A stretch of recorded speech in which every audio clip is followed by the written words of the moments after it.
Good morning and welcome to our viewers around the world. I'm Husain Haqqani, Director for South and Central Asia here at the Hudson Institute. As part of the Hudson Institute's effort to bring you interesting conversations on important subjects, especially those relating to US involvement with the rest of the world, today we are discussing the Afghan peace process. Is it in progress or does it bring some peril? We have already seen recently that President Biden's administration has slowed down the American withdrawal from Afghanistan. On the campaign trail, President Biden had committed himself to ending forever wars in Afghanistan and the Middle East, just like President Trump. But his promise to bring the vast majority of our troops home from Afghanistan was qualified by a vow to focus our mission in Afghanistan on Al-Qaeda and ISIS. Last year, an agreement had been signed between the United States and the Taliban. And the premise of that agreement was that the Taliban will break their relationship with Al-Qaeda. So far, it seems that that hasn't happened. Recently, National Security Advisor Jake Sullivan, in his conversation with the Afghan National Security Advisor Hamdullah Mohib, reiterated the need for that to be done before the US would completely fulfill its obligations under the Doha Agreement. So where do we stand in Afghanistan today? What should be the path forward for the Biden administration? And can the Taliban ever be taken at their word that they would not let international terrorist groups operate in Afghanistan? We have two very interesting and important panelists. My colleague, Bill Roggio, is a senior fellow at the Foundation for the Defense of Democracy, and he's the editor of FDD's Long War Journal, which provides original reporting and analysis of the global war on terror, from Afghanistan and Pakistan to Syria, Iraq, Yemen, Somalia, North Africa, Iran, and beyond, you name it. Bill was embedded with the US Marine Corps, the US Army, and the Iraqi forces in Iraq between 2005 and 2008. And he was with the Canadian Army in Afghanistan in 2006. He has followed the Taliban with great interest and intensity. Our other panelist, Ambassador Javid Ahmad, is Afghanistan's ambassador to the United Arab Emirates. He is a non-resident senior fellow with the Atlantic Council's South Asia Center. He has previously worked on South Asia for the Pentagon's Afghanistan-Pakistan Enhanced and the US Naval Postgraduate School. He also worked as a program coordinator for Asia for the German Marshall Fund in Washington, a Washington-based think tank, and for NATO headquarters in Brussels. So gentlemen, welcome to the Hudson Institute. Bill, let me get started. Where do you think things stand with the Afghan peace process? And I put the word peace within parentheses because you and I have both been critical of the process so far, saying that it has focused too much on withdrawal and too little on peace. Where does the peace process stand today? First, Hussein and Ambassador Ahmad, it's a pleasure to speak with you virtually. I look forward to the day we can get back to the Hudson Institute and do this in person. But to answer your question, yes, you're absolutely right to put it in quotes, put the word peace in quotes. I always say so-called when I say peace process, because to me, this isn't really a peace process. We should stop calling that. Where it stands today, it stands where it began in the beginning of September, when the talks finally began. I mean, the Taliban, and then they're not directly negotiating with the Afghan government. This is intra-Afghan talks. This is one of my big problems with this entire process. The Afghan government is but one part of the talks. So this is, this serves to delegitimize the Afghan government while bolstering the Taliban's position internationally. But they're still arguing over the size and shape of and composition of the negotiating table. The Taliban has been stalling. The Taliban, in my opinion, and I think facts prove this out, really have no intention of having a peace process or having peace with the Afghan government. They're stalling. they're running out the clock until May when well, let me step back. We have to go back to the first deal with the US and the Taliban, right? So everyone says there's three things that important things that this deal includes. This is because of the US official spin. One of them is the Taliban is supposed to renounce Al Qaeda and, as I'm going to quote, destroy Al Qaeda, as Secretary Pompeo had said. But that's not true. What the agreement says is that Afghanistan cannot be used as a base for Al Qaeda and other foreign groups, and the Taliban would prevent these groups. It doesn't mean they can't be there. It just means it can't be used as a base. So what does the Taliban say? Well, Al Qaeda doesn't exist in Afghanistan. They've said this numerous times in response to UN reports, US reports of recent Treasury report, et cetera, et cetera, et cetera. The Taliban refuses to recognize Al Qaeda's presence in Afghanistan, even though the US and Afghan forces have killed several key Al Qaeda leaders over the past year and a half. The second part of this agreement is that the Taliban has agreed to reduce violence. Well, go ahead. I encourage everyone to read this 3 1/3 page document, which, by the way, this agreement between, and again, we call this a withdrawal agreement. It's not a peace agreement between the US and the Taliban. I've signed car rental agreements that have been longer than this official agreement. There's nothing in here to detail the mechanisms of how the Taliban will prevent, the Al Qaeda from returning and plotting against the West. But go ahead and search this document. It's online. And look for the words reduce, reduction, violence. You won't find those words in there because it's never mentioned. US officials are saying this. It's not in the agreement. And every time US officials say it, the Taliban says, no, there is we never agreed to reduce violence. Maybe someone said this behind the scenes in a verbal conversation, but the Taliban don't recognize this. And the third thing is, we had already mentioned that the Taliban is not it didn't agree to negotiate with the Afghan government. It just agreed to intra-Afghan talks. And these talks don't have to go anywhere. All they had to do was enter it. And then once the Taliban began talks, the US is to withdraw beginning in May, full withdrawal in May 2021. The Taliban's insistent that this timeline remain. So this is you have to understand the US Taliban agreement in order to understand this so-called peace process. The Taliban is saying the US agreement is the cornerstone to so-called peace in Afghanistan. So now, and I'll try and be really brief here. The Taliban has always stated, both before and after signing the agreement, that it would not enter in a power sharing deal with the Afghan government. One statement, and again, these are all statements that are written in English on Voice of Jihad, the Taliban's official website. They also publish it in Dari, Pashto, Urdu, and Arabic. And these statements are out there for everyone to read. They said, and this is a quote, they haven't fought all these years to take a silly ministerial post in a power sharing agreement. They said directly, we will not share power.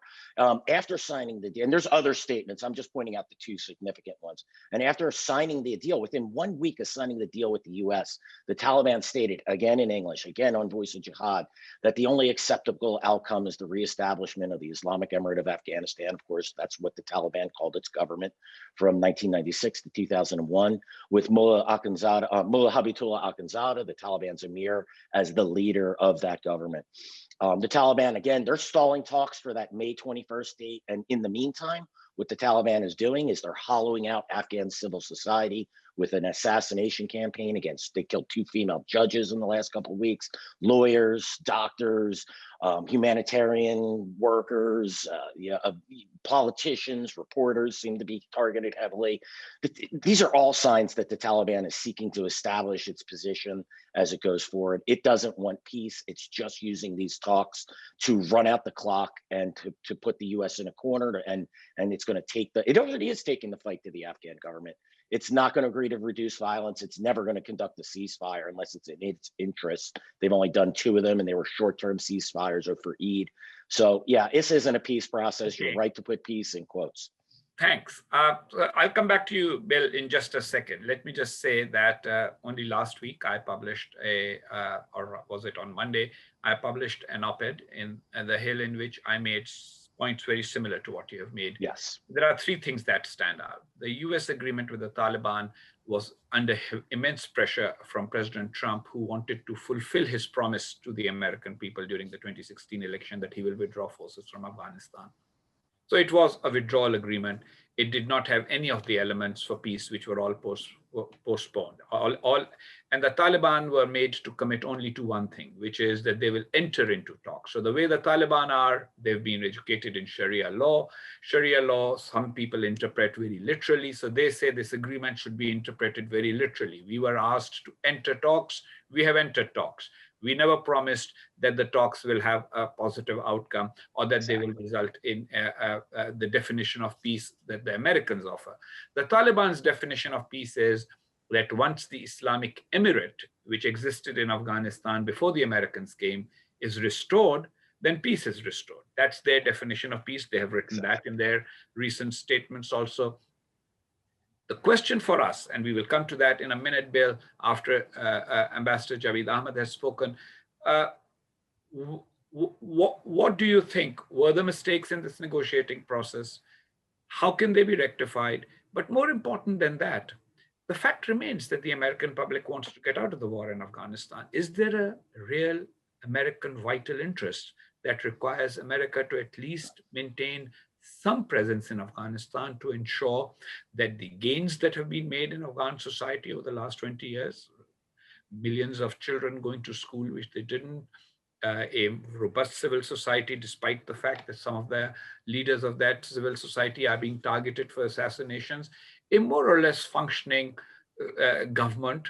The reason why I say more or less is because governments everywhere have problems and crises. And a system for change of government, which is by election. So, no one can stay in power forever. Even the current president has a term, and at the end of that term, he has to hold an election and hand over power to whoever gets elected after him. So there's a system, a structure. Is it in the American interest to actually remain engaged, to protect all of that, or should we just shrug our shoulders and say, we went there to fight Al-Qaeda. Al-Qaeda is not an imminent threat to the United States anymore. We are getting out. So those are questions, Bill, that I have already given you. We'll come to you after Ambassador Javid Ahmad has answered my first question and made his initial statement. How does it look from the Afghan point of view? The transition in Washington, D.C. Do you expect that the Biden administration will be, shall we say, more amenable to the concerns of Kabul? And can there be a settlement that brings a semblance of peace, if not complete peace? And if that is not done, how do you deal with the Taliban problem? The Taliban have been pretty resilient.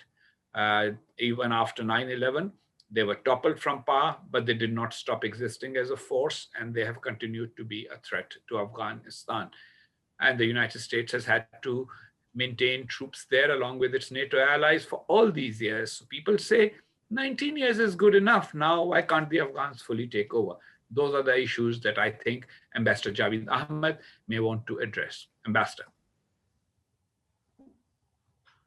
Well, thank you, Ambassador Haqqani, to you and to Hudson. It's good to be here. It's good to see you, Bill, as well. Yes. I think I would echo what Bill said, and I fully agree with him. I think the last 2 years was somewhat of a nightmare, and it was not just only with regards to Afghanistan or the Afghan peace, but in general. And I think it's good that it's over, but that nightmare has also, in certain respect, taught us important lessons. One of which is that Afghanistan, in the end of the day, is complicated, and maybe that's why it makes it interesting. What it has also taught us, in my opinion, is that the U.S. president has, U.S. president's quote unquote, has now effectively become a fundamental part of Afghanistan's power dynamic. And I think with this administration too, this will remain so, it will probably remain so for the foreseeable future. And now what has the whole last 2 years of episodes has also taught us is about the importance of clarity. And that is clarity in policy, clarity in process, and also clarity in approach. all of which should be aimed fundamentally at creating a degree of predictability about the future, not just Afghanistan's future, but America's future in Afghanistan and also the broader region. Now, unfortunately, this was missing at all levels in the previous administration, which in effect weakened the process in itself. There was practically, a disconnect between what President Trump wanted and what his negotiator could deliver in Afghanistan. So what was also unfortunate, I think, was that the Trump administration sort of drew a moral equivalence between the Taliban and the Afghan government, but also the Taliban and the critics in and outside the government. The administration shortcut around the deal itself with the Taliban came with an enormous cost, and Bill alluded to this. So whether you're in favor of the merits of the deal or against it, and it's very difficult not to conclude that the outcome was one big mess, and that didn't support or strengthen our collective position. The only clarity we ended up having was towards the end of the administration, which was basically reaching a sort of a consensus on the desired end state in Afghanistan by all sides, but mainly propelled by the United States, our foundational partners, but which is that all sides essentially want a sovereign Afghanistan, a democratic Afghanistan, and a united Afghanistan, one that's at peace with itself and with its neighbors and others. Now, what still remains unclear is, and I would like to stress this, is that what I think the Biden administration, as well as Afghanistan and our European partners, could focus on from now on is to detail and outline in precise terms as to what exactly that sovereign, united and democratic Afghanistan mean, and what can and will each side do to make Afghanistan sovereign, what will each side do to make Afghanistan united, and what will each side do to make Afghanistan democratic, and whether they will be able to back all of those with the right type of political, military, and financial guarantees or not. And I think that's going to be the immediate task for the Biden administration.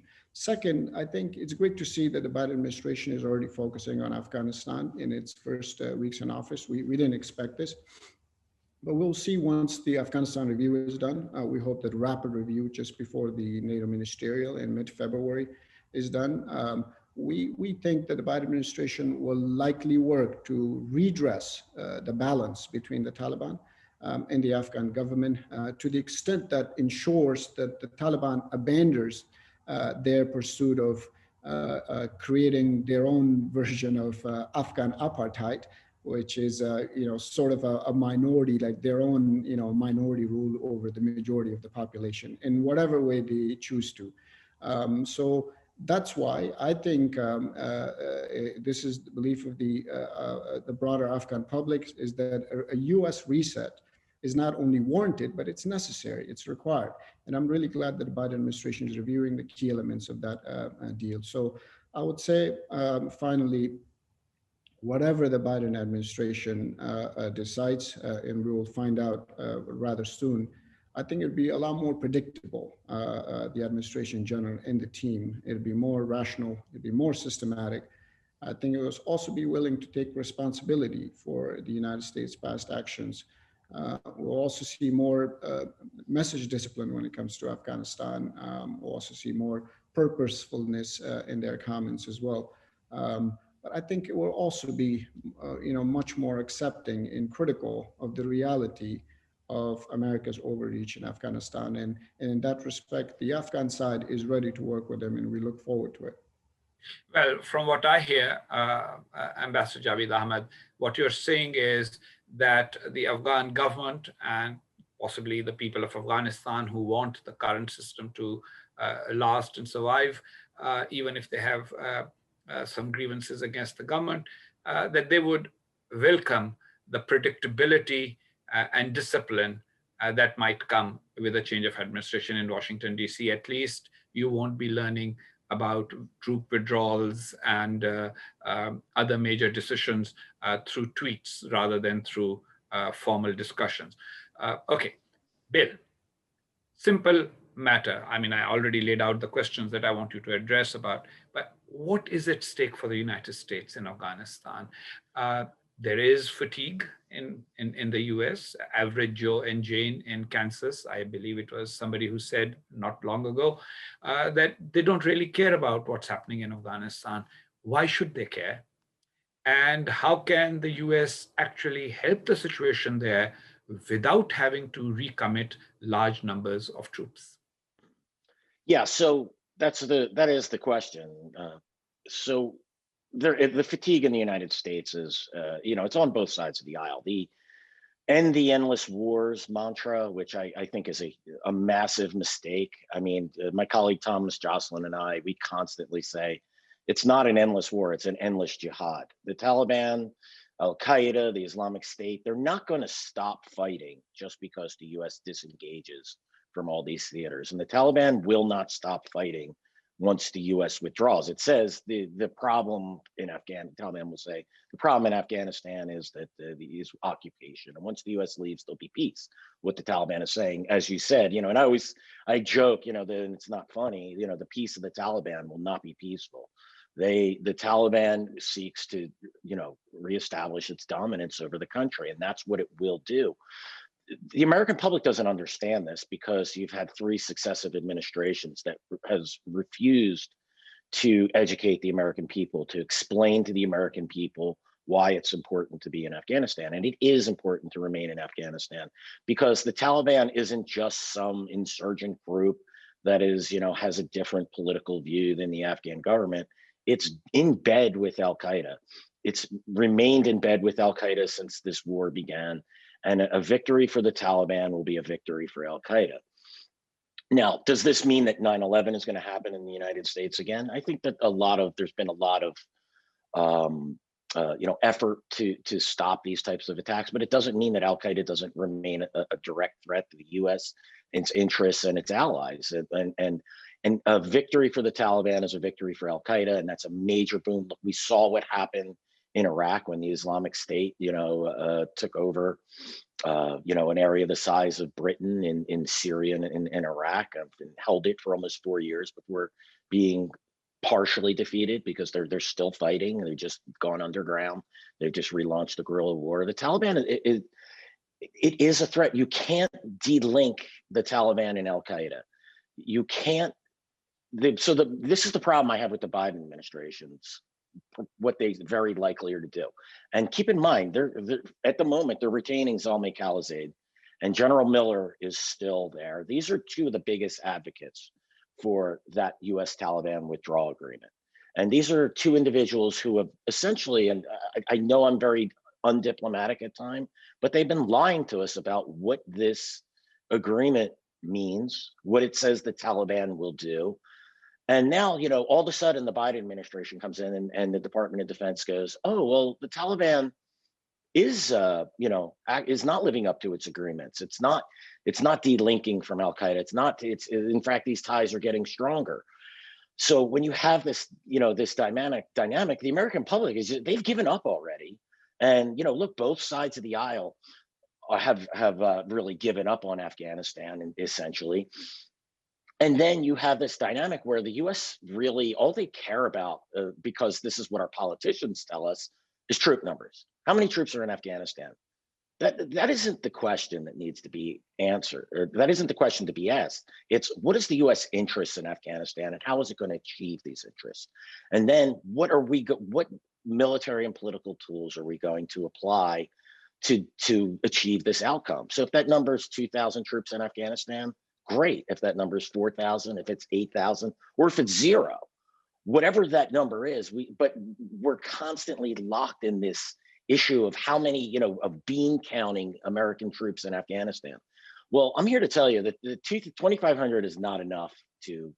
It can only affect things on the margins. We can kill a senior Al Qaeda leader here and there. We could we could help prevent the Taliban from overrunning a city, as they did in Helmand and Lashkar-Gah, the capital of Helmand, last fall, when U.S. Air Forces were key to helping the Afghan security forces defeat the Taliban from, and stop them from taking over a major provincial capital.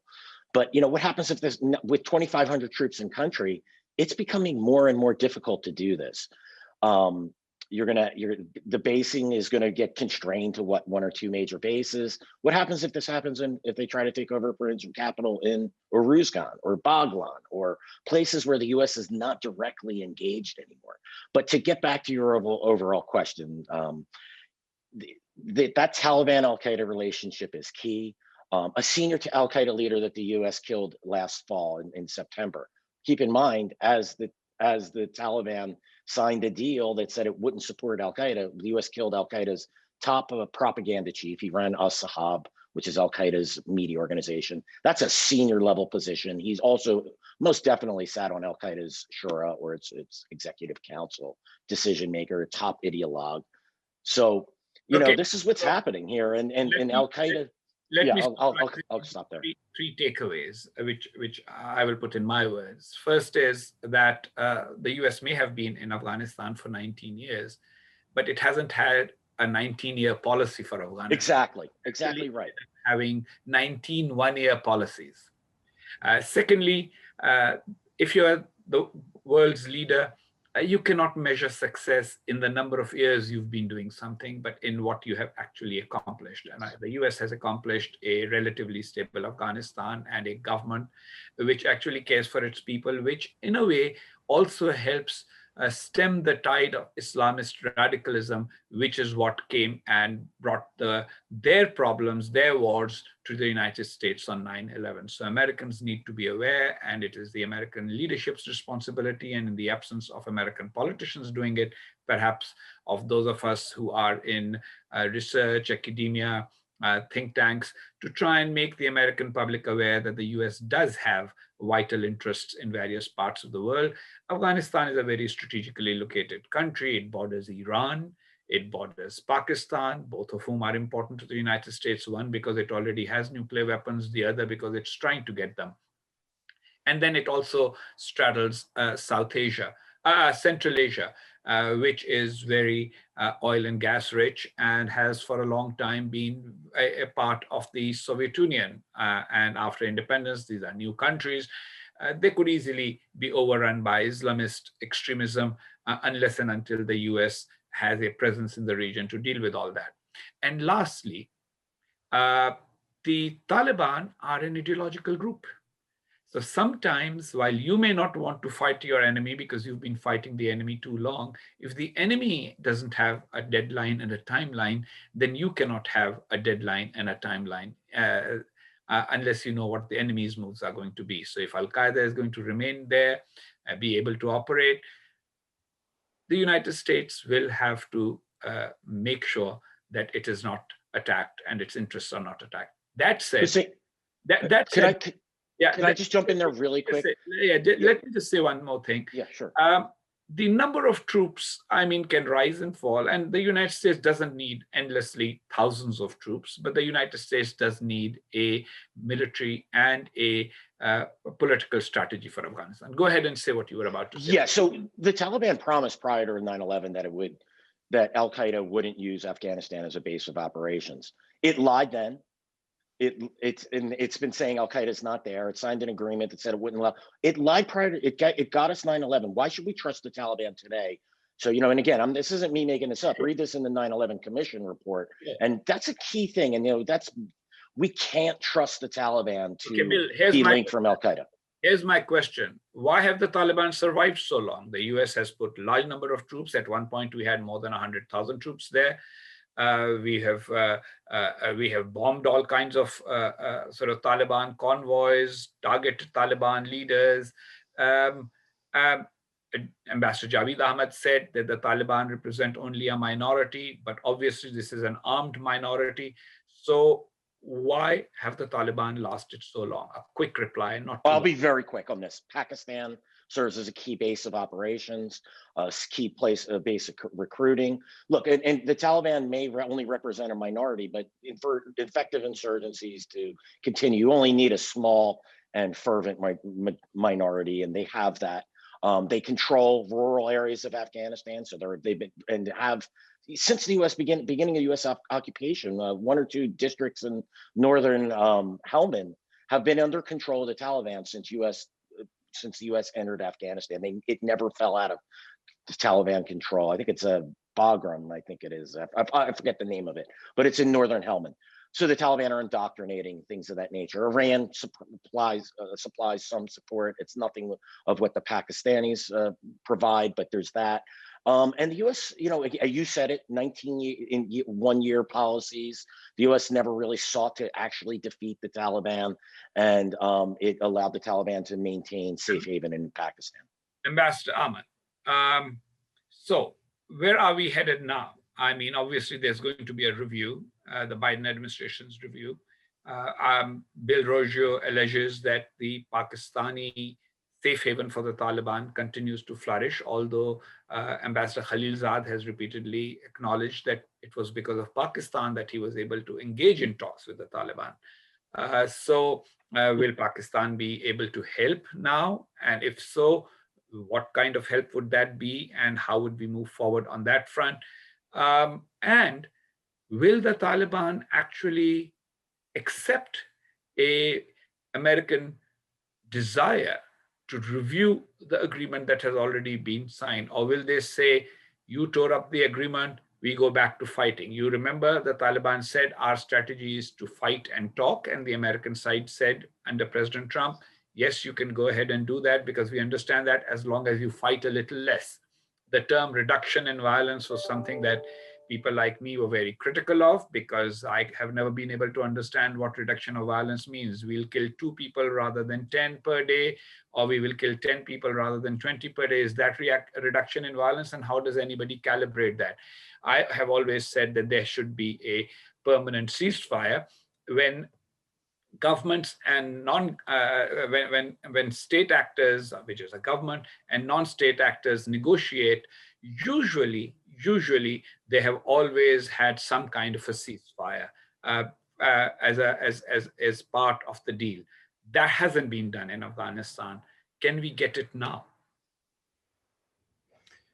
First of all, I fully agree with Bill, and I echo his sentiments. I also happen to believe that the talks on our end, even though we don't agree with the way it's been conducted, still needs to be continued. But of course, there has to be an agreement on the process and how it should be conducted from now on. We are working very closely with our U.S. partners. They will be sending in a team to Kabul in the coming days as well. They'll be coordinating with the Afghan government on the next steps in the process. We're also likely to see certain tweaks made to the process itself, but also, expect certain changes made to the tactics. So the immediate focus on our end would be not just on the violence reduction, but also on the ceasefire, and whatever that ceasefire will look like, as you said. So a ceasefire, whether that's a comprehensive ceasefire or a limited ceasefire, but one where that brings about actual and tangible changes on streets across Afghanistan. We'll also see what the U.S. decides to do in the NATO ministerial, of course, in mid-February. But none of our NATO partners are in favor of withdrawing its forces by May 1 deadline. So I would say also that success for the Biden administration will be in articulating an approach that not only incorporates the views of our partners, but also the views of the critics. And so the success of the talks for us is not another paper deal or a revised paper deal, but rather a visible change in the lives of the Afghan people, including one that brings a drastic, invisible and tangible reduction in violence. Now, a paper deal in our mind is that one that clearly defines that kind of change, one that brings peace on the street, is what we're rooting for. So because on our end, the Afghan people have been victims of Taliban's violence and Taliban's war. We cannot be the victims of Taliban's peace as well. So that is very, very important for us. We also believe that there should be certain tweaks made to the agenda, and they need to expand to at least include 2 more issues. One is, of course, the issue of sanctuaries, which is very, very important. And then the other issue is this very sort of symbiotic relationship between the Taliban and the drug industry. Now, I can tell you this, that the Taliban love opium and the Taliban love drugs. We keep talking about the moderate and the reconcilable and the hardliner Taliban, but they're also narco Taliban. They're businessmen Taliban who are engaged in all kinds of drug-related activities. And no wonder that the production of opium, the production of drugs, the production of crystal meth has been, has seen an exponential increase in recent years. So this Taliban profiting from drug is not addressed in the current U.S.-Taliban agreement, but it will be a challenge for us in any future, governance arrangement in Afghanistan. The second is, of course, that sanctuary part. That sanctuary part remains very, very important because we have bilateral partnership with the United States, our foundational partner. We have BSA, we have a status of force agreement, we have a strategic partnership agreement.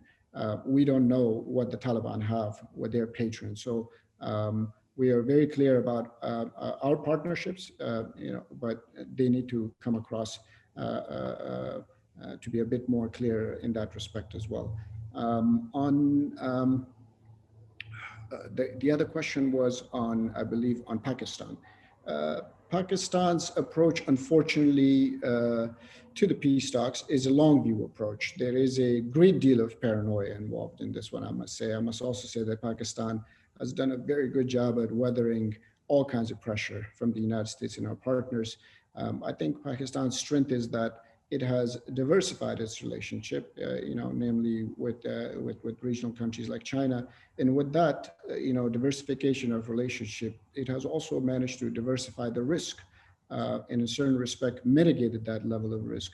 And so the problem in our mind is, and this is our view, is that not only does Pakistan wants to dictate the terms in the peace talks, but while doing so, I think they also prefer to bypass the Afghan government and not to engage with them directly. So in our dealing with them and over the course of the Taliban talks, everyone saw this. Pakistan's main audience had been Washington rather than Kabul, and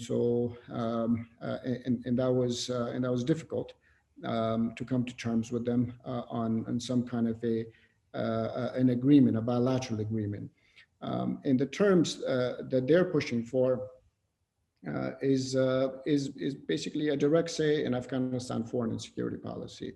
In other words, if you want to call, and this is the Taliban, this is Pakistan's view, if you want to call Kabul, the phone needs to ring in Islamabad or Rawalpindi first. So basically, they see us as in essentially treat us, or at least treated us in the last 2 years as such, as a half state rather than a full sovereign state.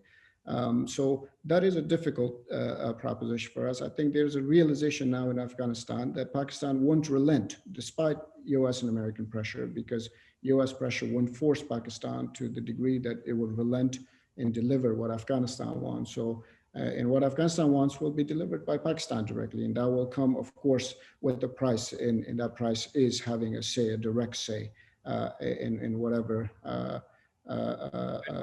Afghanistan wants to do. But Ambassador Javid Ahmad, it would be in Afghanistan's interest to have good relations with Pakistan. And so I believe that your government has engaged with the Pakistanis and should continue to remain engaged. Don't you think that it would be a much better thing if Pakistan and Afghanistan can sort some of these perceptions about each other, address them, and the United States helps that process rather than go behind the Afghan government's back to talk to Pakistan, or go behind Pakistan's back and talk to the Afghan government? Absolutely, and we're fully in favor of that. And that's why, and that was principal reasons why we wholeheartedly supported the South Asia strategy.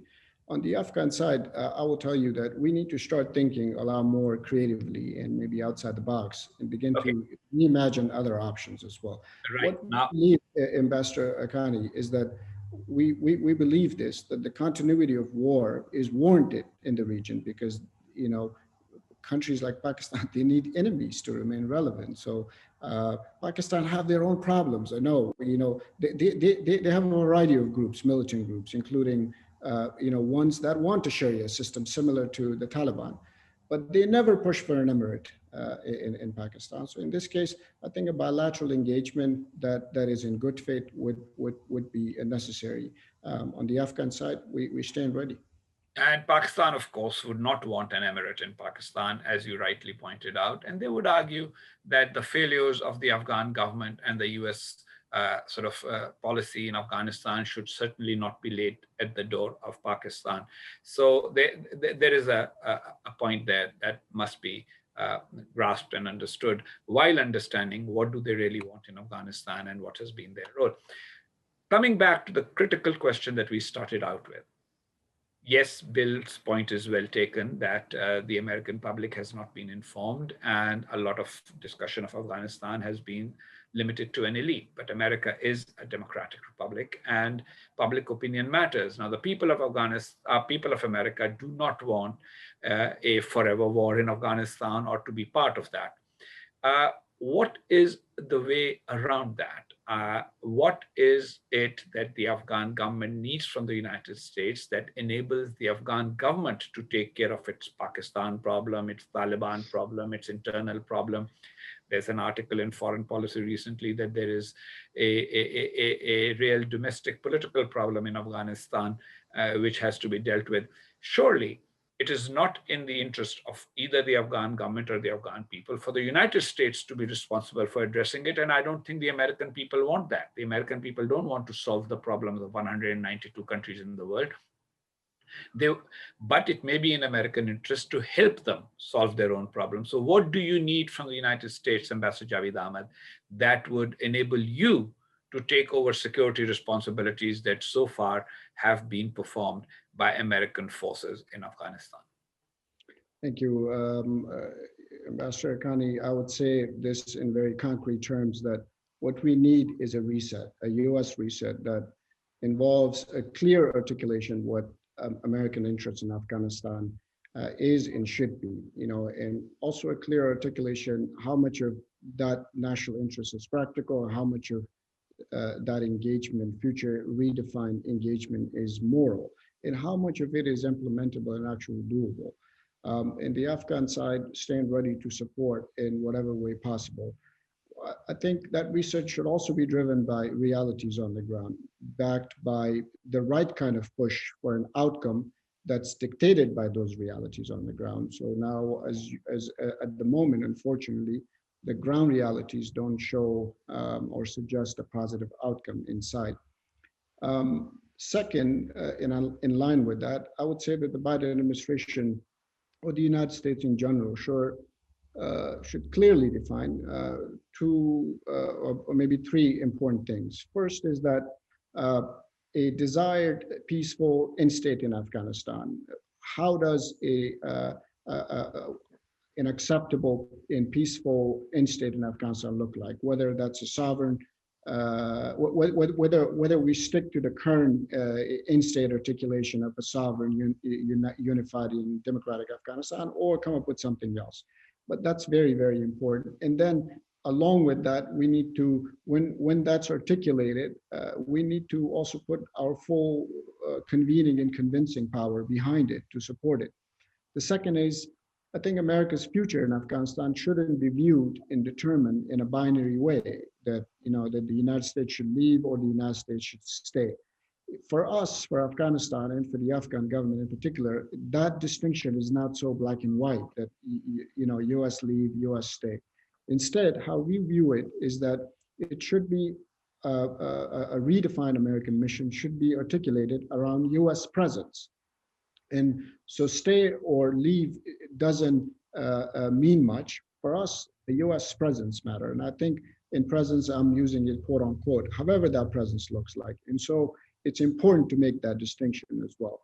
I think in addition to that, we also need to align our efforts, U.S., NATO in Afghanistan, to ensure a discipline and also a coordination in our public and private messaging, but that's been missing so far. I think finally, I would say that if the Taliban remains stubborn, we also need to look at options as to what can be done to weaken them, on the US side, on the NATO side, politically, financially, militarily.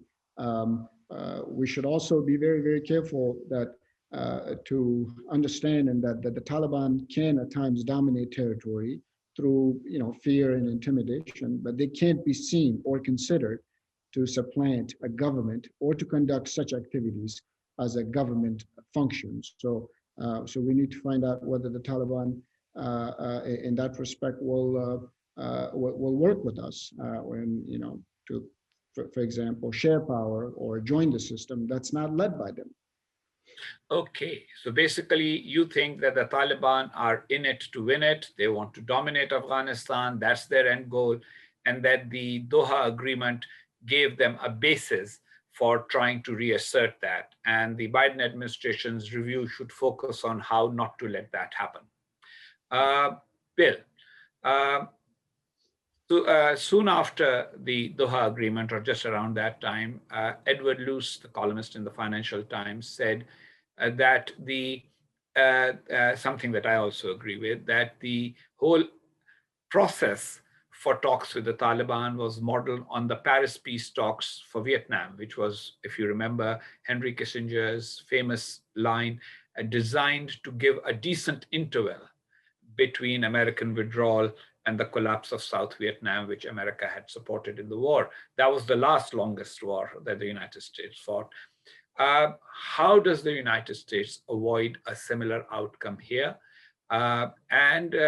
Again, was it really necessary to use the Vietnam template in Afghanistan for negotiations in which basically a schedule for withdrawal was agreed with the Taliban rather than with the Afghan government? After all, if the Afghan government is the American ally and the only interest of the US was at that particular point to withdraw from Afghanistan, then that negotiation should have happened with the Afghan government rather than with the Taliban. But since the negotiation was done with the Taliban first, and Afghan government was not even part of it, that was not something that happened in the case of Vietnam. The North Vietnamese were very much part of the negotiating process. Was this whole structure flawed? And how do you get out of a flawed structure like that? After all, it is a binding agreement between the United States and a foreign insurgent group. Yeah, and first I'd say that the U.S. wishes that the Doha Accords or the withdrawal agreement was in line with the the Paris agreements. I mean, at least the NVA and the North Vietnamese actually held a ceasefire and gave the U.S. and waited 2 years before invading South Vietnam, waiting for U.S. forces to leave, and then the U.S. of course abandoned its ally there. So yeah, entirely flawed process from beginning to end. Again, this is an agreement that the Obama administration walked away from. The Obama administration insisted that the Taliban renounce al-Qaeda, that there be a ceasefire, respect women's rights, recognize the Afghan government, recognize the Constitution, et cetera, et cetera. Taliban said, no way, and that's why that didn't happen. The Trump administration came in and said, sure, we'll sacrifice all of that. We'll sideline our Afghan partners, and we'll cut a deal with the Taliban. And so, this deal is flawed in so many ways. And again, I had already mentioned it legitimizes the Taliban. It gives it an international, the Taliban craves international legitimacy, and it has it. Now it has, it's had its representatives in Russia and China and Indonesia and all over, traveling across the world, fundraising on the side for its jihadist activities. Until recently was considered a terrorist group and therefore could not have all those kinds of international travel facilities. Many of these leaders are still on the international travel ban and are doing it anyway. They've been given a pass to do so because of this sham of a talk. So yeah, and look, and the other thing it did was it absolved al-Qaeda, or the Taliban's ties to al-Qaeda and its Taliban's role in 9/11. And that's just a disgrace on the US side. I mean, that might be something that a lot of people don't care about, but I do. And I don't think the US should have given the Taliban a pass on this, particularly since it still harbors these same al-Qaeda leaders. So what needs to be done? Yeah, sure. The U.S. signed an agreement with the Taliban. It's a bad one. It should be discarded. If the U.S. wants to stay past May 1st, 2021, and it's going to have to, because the Taliban has said if there's one American soldier, one American CIA operative, it's considered occupation. It's going to continue fighting. So this agreement has to be discarded for many reasons. I agree with Javid. I do think the Afghan government needs to be creative. I personally think it needs to be looking for other allies and considering other ways that it prepare itself to have to fight the Taliban on its own if need be. It can't discount the idea that the Biden administration may withdraw from Afghanistan. The reality is that the 20, and even if it doesn't, even if it decides to keep that 2,500 troops, let's face it, it's going to be really difficult for the Biden administration to put more U.S. troops in Afghanistan. That's just a non-starter here in the United States. That may create a twofold problem if the Biden administration does that. If it keeps its presence in Afghanistan, that means yes, Taliban will see that as a violation of the agreement, because they will say, hey, the Trump administration promised us they'll get out of Afghanistan, and they have to get out. This idea of a small presence is not acceptable to us. But then on the other hand, the small presence may not be sufficient to ward off the Taliban. So that would be a double whammy if that happens. But at the same time, at the very least, it'll be the status quo. Right now the Taliban's not attacking U.S. forces, at least in outside of some scattered mortar attacks on U.S. bases, but they haven't killed an American soldier. Right. But what happens when American soldiers start dying again in Afghanistan? What's the pressure going to be on the Biden administration? There's a lot of that observation is spot on. The U.S. presence will, the Taliban's going to continue fighting, and yet the U.S. presence, again, I said this earlier, it's marginal. It can really only affect things on the margins. As we wind up, just one quick intervention. Actually, Bill, more U.S. troops have been killed in Afghanistan since the U.S. Taliban signed an agreement than between the shift from ISAF mission into the Resolute Support mission in 2015. So think about that. So those numbers. Taliban have continued to kill American troops. It's just that fact has been hidden from the people of the United States or has not been highlighted in the media. Quick question for both of you before we end our discussion. We have given a lot of food for thought to the viewers, but they will make up their own minds.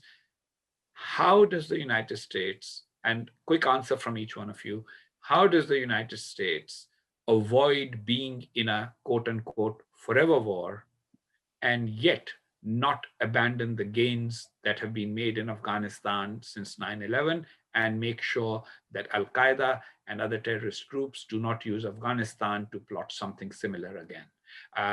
Ambassador Javid Ahmad.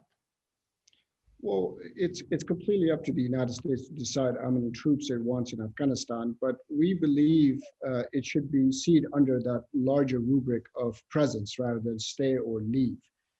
We believe there should be enough, the presence should be robust enough that would support Afghan sort of non-conventional Afghan forces like the special forces, one that would provide some kind of train, advise, assist support to Afghan security forces on the non-conventional side, mainly say special forces, our intelligence forces, special units, also the Afghan Air Force, of course.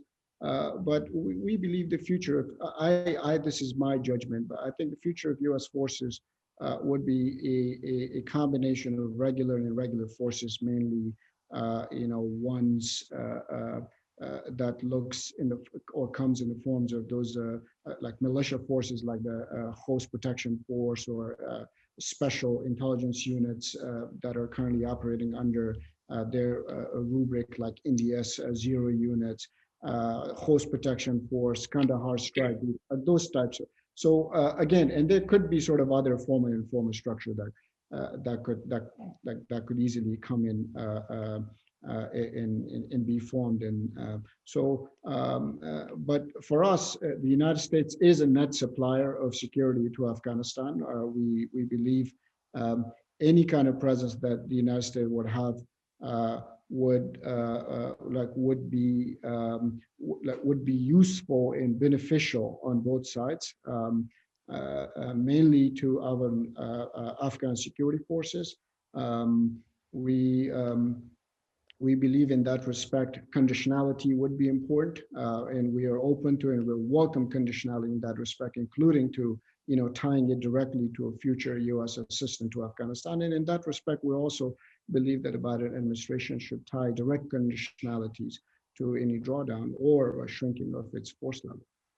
Okay, Bill. So avoiding forever war and still succeeding, how do you do it? Yeah, I think this is a catch-22, right? You can't have this rhetoric of forever wars and then say, yet we still need to remain engaged. Look, the reality is the U.S. current presence in Afghanistan or any other country is really its minimal presence. And the fact is inside of it, but we're focusing on Afghanistan, right? What would be required is obviously the U.S. has to stop this discussion that Pakistan's a friend. Why did Pakistan support the peace process?